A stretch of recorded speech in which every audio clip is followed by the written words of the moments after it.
अस्सलाम वालेकुम। Pakistan बमुकाबला West Indies दूसरे टी20 मैच में पाकिस्तान टीम के कप्तान बाबर आजम की क्या ज़बरदस्त बल्लेबाजी देखने को मिली है। तो दोस्तों, दूसरे टी20 मैच में पाकिस्तान टीम के बल्लेबाजों ने शानदार बल्लेबाजी का मुजाहरा किया। तो आज की इस वीडियो के अंदर बात करेंगे बाबर आजम के हवाले से, तो आप लोगों ने लाजमी इस वीडियो को एंड तक देखना है।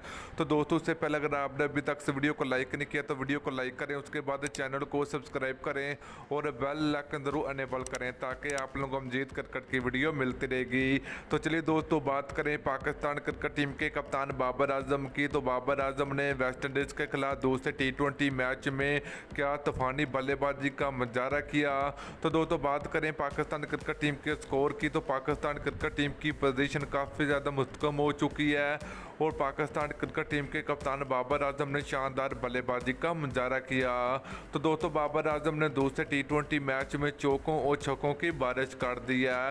तो दूसरी तरफ पाकिस्तान क्रिकेट टीम के विकेट कीपर मोहम्मद रिजवान ने भी बहुत शानदार बल्लेबाजी का मुजाहरा किया। तो मोहम्मद रिजवान बहुत जल्द आउट हो चुके थे, मगर फिर भी एक अच्छी बल्लेबाजी का मुजाहरा किया, एक अच्छी इनिंग्स खेलने में कामयाब हुए हैं। तो बाबर आजम ने बहुत ही कमाल की बल्लेबाजी की।